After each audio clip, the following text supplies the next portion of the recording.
What if just a few simple changes in how you talk to people could change everything? Your job, your friendships, even the way strangers respond to you. That's the promise behind How to Win Friends and Influence People, a book that's been helping people connect better, lead better, and live better for nearly a century. Written by Dale Carnegie, this book has sold over 15 million copies. And it's not because of hype, it's because the ideas in it work. In the next 30 minutes, I'm going to break down the most powerful lessons from this classic. No fluff, no long-winded lectures, just clear, real-world strategies you can actually use. Let's get into it.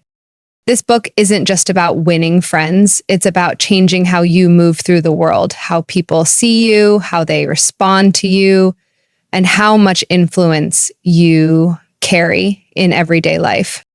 So, what does How to Win Friends and Influence People actually promise? Here's what it can help you do. 1, get out of a mental rut and start thinking differently. 2, make friends quickly and naturally. 3, become more likable, even in difficult situations.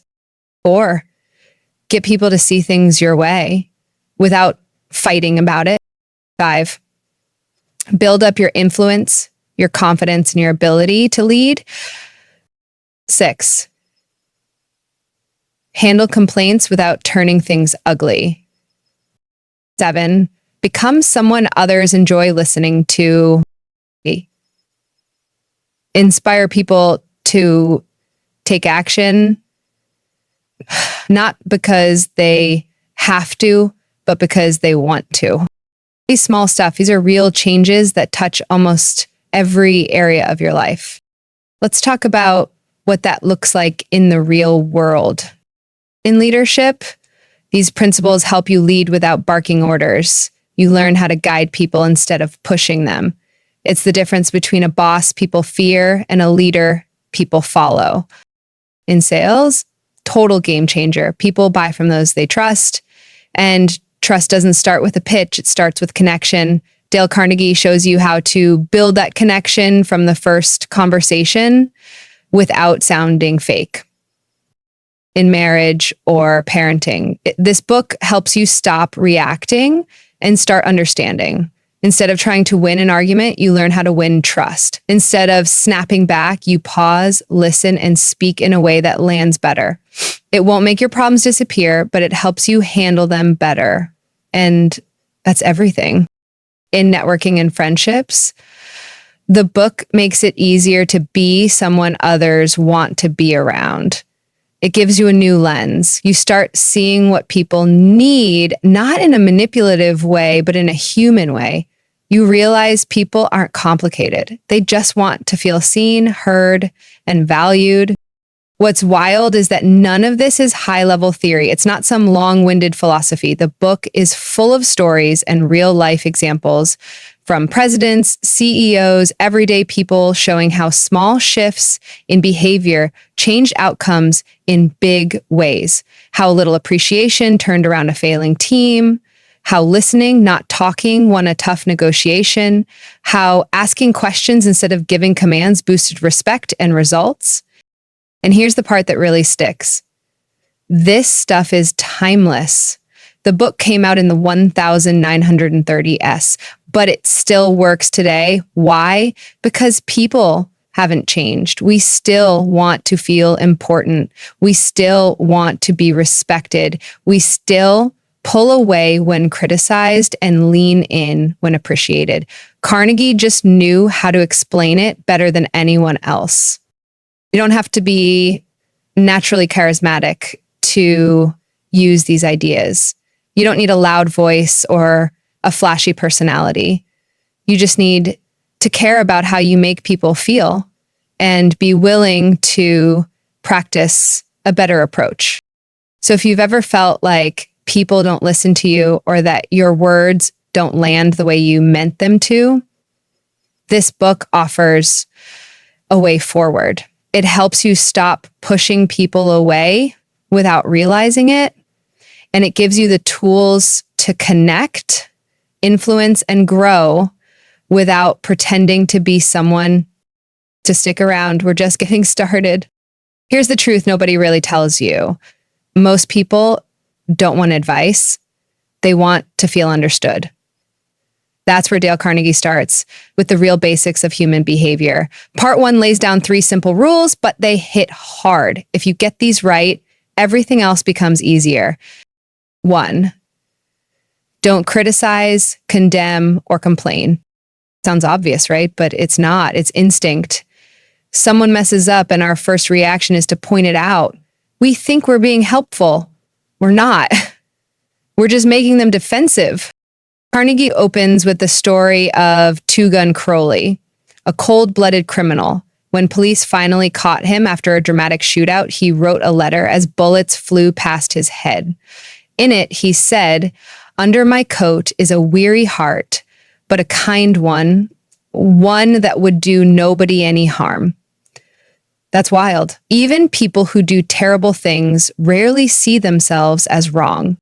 Point is, if a man like that won't admit fault, what makes you think your coworker, your friend, or your partner will? Criticism doesn't lead to change, it leads to walls. Abraham Lincoln learned this the hard way. Early in his life, he'd write brutal letters mocking people. One of them nearly led to a duel. But later, as president, he changed. During the Civil War, General Meade let General Lee escape after Gettysburg, basically missing the chance to end the war. Lincoln wrote a furious letter but never sent it. He knew the damage it would do. That restraint, that's leadership. 2, give honest and sincere appreciation, not flattery, not fake compliments, just real words at the right moment. We're all hungry for it, even if we don't admit it. Carnegie says appreciation is more powerful than money. Charles Schwab, one of the first executives to earn over $1 million a year, said he got results not by barking orders, but by praising people publicly and often. He said, "I am hearty in my approbation and lavish in my praise." Think about the last time someone genuinely appreciated something you did, not just good job, but something specific. The way you handled that client today was solid. It calmed everyone down. That kind of appreciation doesn't just feel good, it makes you want to keep showing up. Most of us hold back compliments because we think people already know. They don't, or we think it'll come off as awkward. It won't. If you mean it, after 3, arouse in the other person an eager want. This one's big. You can't make people do anything, not long term. You have to make them want to do it. People act out of self-interest. So instead of saying, "Here's what I want from you," shift to, "Here's what you'll gain." Want your kid to do homework? Don't nag. Show them how it leads to freedom later. Want your team to hit a deadline? Show them what success unlocks for them. It's not about tricking anyone. It's about seeing the world through their eyes. That little shift in focus makes people more willing to listen, more open to change. Carnegie believed that the person who can do this, who can speak to what others want, will never struggle to lead, to sell, or to connect. So yeah, these 3 rules, they're not flashy, but they go deep. Stop criticizing, start appreciating. Learn what others really want. It won't just make people like you more, it'll make them want to be around you. And that's where influence starts. Let's be honest, everyone wants to be liked. Whether it's at work, with friends, or even just small talk at a coffee shop, connection matters. And here's the good news. It's not about charm or being the loudest voice in the room. It's about small, real actions that make others feel seen. Dale Carnegie lays out 6 simple ways to become more likable, not in a fake, manipulative way, but in a way that just works because it's human. 1, become genuinely interested in other people. People can tell when you're just waiting for your turn to talk. The difference between, cool, And real curiosity is everything. Ask questions, follow up, care. People remember how you made them feel more than what you said. When you show actual interest, not because you want something, but because you're curious, they open up, they feel valued, and they start liking you, not because you're interesting, but because you made them feel interesting too. It sounds silly, but it matters. A real smile says, "I'm glad to see you." You don't have to grin like a cartoon. Just relax your face and let warmth show. It can change the energy in a room, diffuse tension, and make conversations feel lighter. Carnegie once said, "Your smile is a messenger of your goodwill." People are drawn to positive energy. Smiling isn't about pretending. It's about choosing your energy on purpose. 3, remember that a person's name is the sweetest sound to them. Names matter. They're personal. When someone remembers your name, it hits different. It tells you they care enough to hold on to that detail. Saying someone's name in conversation, naturally, not overdoing it, builds trust fast. It's not just a memory trick. It's respect. If you struggle with names, practice. Repeat it when you hear it. Write it down. Say it out loud. It's worth it. 4, be a good listener. This one is rare. Most people don't listen. They wait to talk. But if you actually pay attention, nod, ask questions, and let silence happen without jumping in, you'll stand out. Carnegie tells this story of someone who was called a brilliant conversationalist, even though they barely spoke. Why? Because they listened fully, no distractions, and that made the other person feel important. Here's a quick challenge. Think of the last conversation you had. Did you really listen? Or were you planning your reply while they were still talking? 5, talk in terms of the other person's interests. This one's gold. Everyone has something they care about. If you find it and speak on that, instead of just talking about your own world, they'll lean in. You don't have to fake interest. Just ask the right questions. What got you into that? Or what do you like most about it? Go where their energy is. When people light up, that's your cue. It works everywhere from dates to meetings. Show interest in what they value and they'll feel a connection right away. 6, make the other person feel important. And mean it. We all crave that feeling. A simple, "I really admire how you handled that," or "You've got a great way of explaining things," can go a long way. If it's real, people can sense fake praise a mile away. The secret, look for what you genuinely appreciate, then say it out loud. You'd be surprised how rare that is and how powerful it can be. These 6 habits aren't magic tricks. They're just small shifts in how we show up for others. And they work because they tap into something deep, the need to be noticed, heard, and valued. Try this. Think back to your last conversation. Did you smile, listen, use their name, talk about their interests, make them feel important? If not, don't stress. You've got the tools now. Start fresh with your next one. Winning someone over doesn't mean out-talking them or proving a point. Carnegie makes it clear, if you want to get through to people, you've got to work with their mind, not against it. This part of the book gives you the tools to do just that. It's not about tricks. It's about understanding how people work and how to guide a conversation without force.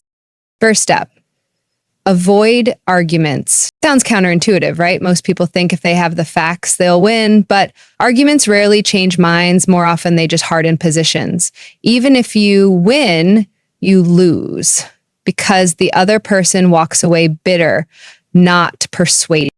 Instead of arguing, find common ground. Look for where you both agree, even a little. Build from there. Arguments raise defenses. Agreement opens doors. Show respect for opinions. Don't say you're wrong. Telling someone they're wrong, that's like lighting a match in a dry forest. Boom. Go flare up. Instead, try things like, I see it a little differently, or that's an interesting take. Here's how I've seen it. It keeps the conversation going instead of shutting it down. You're not there to prove anyone wrong. You're there to build bridges. If you're wrong, admit it fast and with no excuses. It's disarming. When you admit your mistake, people drop their guard. There's no fight left. Carnegie said, people respect honesty and humility far more than stubborn pride. Try it once. You'll be shocked at how quickly tension disappears. Start friendly, always. You can't start a fire with ice. If you come in hot, you lose people before the real talk even begins. But if you come in warm, even tough conversations become easier. Instead of jumping into criticism or correction, lead with kindness. Hey, I know this might be tricky, but I wanted to talk through something with you. Tone matters. A soft start creates space for a real conversation. Let them talk, like really talk. And when someone's allowed to speak their mind, they stop trying to fight for it. People need to feel heard. Ask open questions. Stay quiet. Let them fill the space. You'll learn more, and they'll feel like part of the solution. And here's the real kicker. Let the idea feel like theirs. If you want someone to back an idea, help them arrive at it. Instead of saying, this is what you should do, try, what do you think would work best here? When people feel ownership, they commit. They don't need convincing. They're already in. But this works wonders in meetings, especially with tough clients or managers. Guide them toward a point, then let them take the credit. Everyone wins. See things from their point of view, not just pretending to. Actually try. What pressure are they under? What do they fear?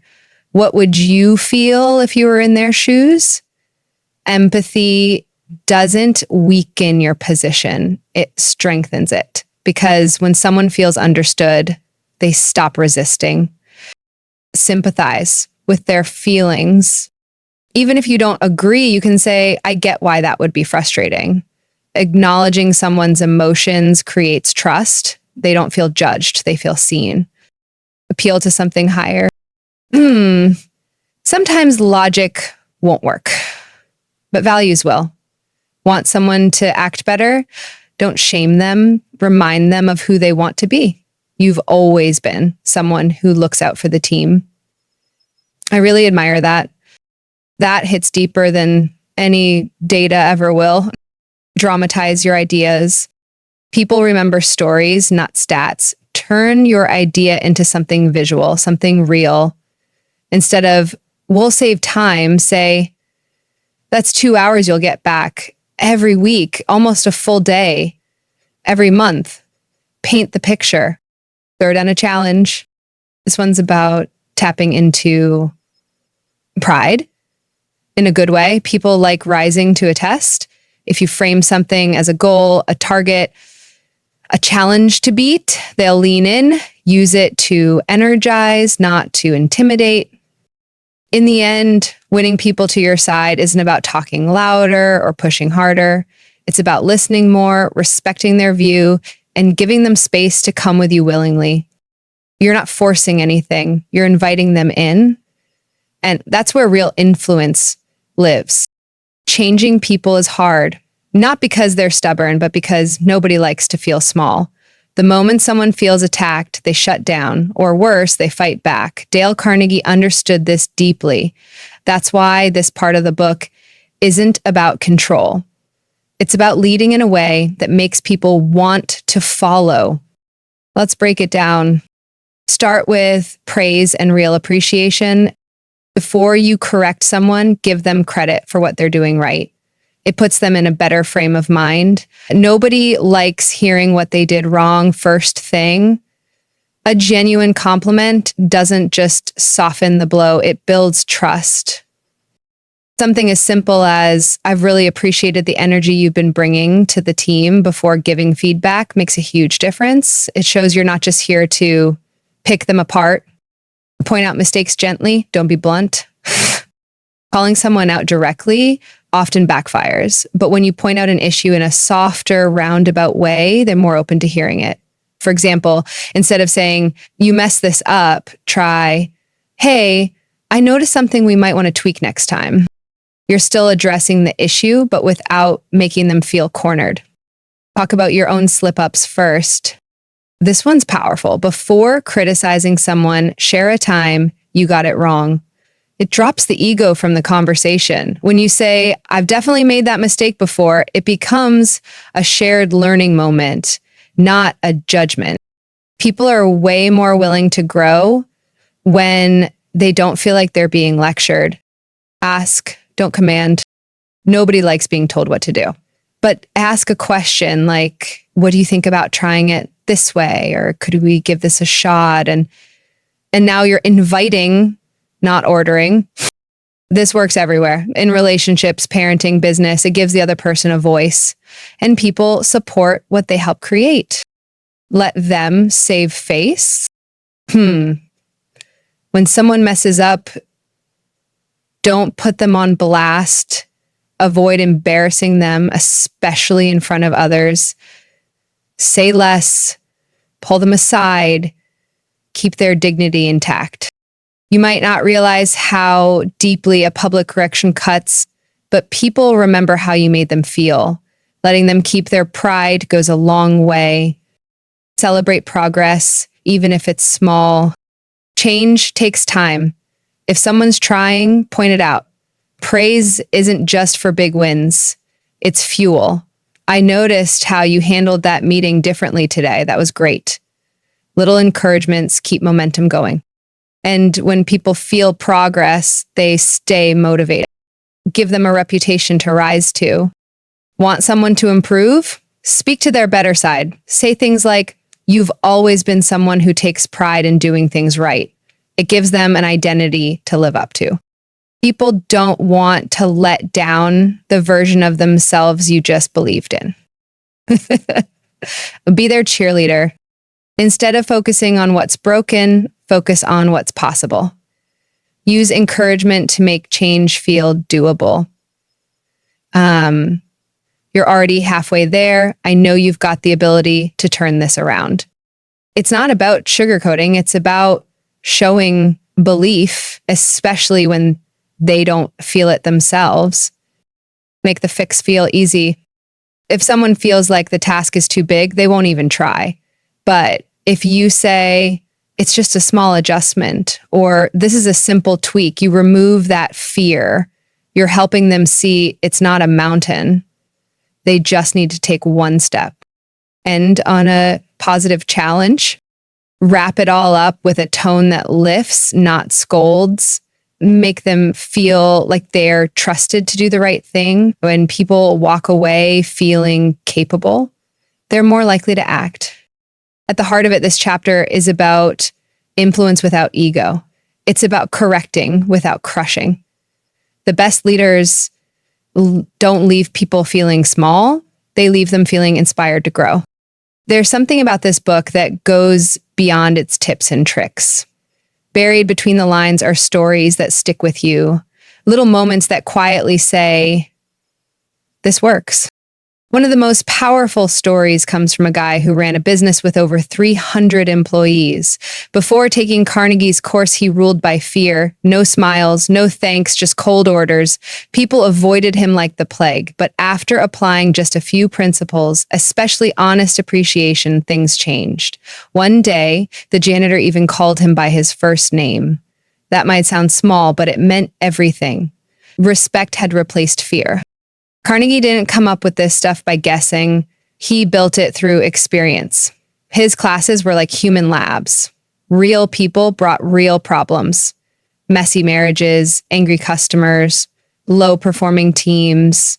He'd teach, they'd try it in real life, and they'd come back with stories. The book grew from those stories, not theory. And here's the crazy part. Modern psychology backs it all up. Positive reinforcement, emotional intelligence, empathy. Carnegie was teaching these way before they became buzzwords. He just used simpler words and real examples. This book came out in 1936. No internet, no social media, no texting. And yet here we are, still reading it, still applying it. Why? Because the core never changed. People still want to feel heard, still want to feel valued, still pull away from criticism and move closer to kindness. Carnegie didn't just write a book. He sparked a movement, one that has shaped leaders, parents, teachers, and anyone who's ever wanted to get better with people. That's why it's still relevant today. Not because it's perfect, but because it understands something simple. People don't change that much, and how you treat them always matters. Let's wrap this up with something simple but powerful. The great aim of education is not knowledge, but action. That quote from Herbert Spencer says it all. Knowing these principles means nothing if you don't actually use them. So here's the question. Which one will you apply today? Will you listen a little more? Offer real appreciation? Maybe stop yourself from jumping into that next argument? It doesn't take much, but it does take doing. These aren't tricks. They're tools for building better conversations, stronger relationships, and a life where people actually want to be around you. Not because you force it, but because you make them feel good. If any of this hit home, even one part, smash that like button. If you've ever pushed someone away without meaning to, you're not alone. Comment below which principle hit you hardest. And if you're into real, no fluff breakdowns of books that actually help you grow, subscribe. I've got more coming your way, and trust me, we're just getting started. Thanks for sticking around. Now go use this. You'll see the difference.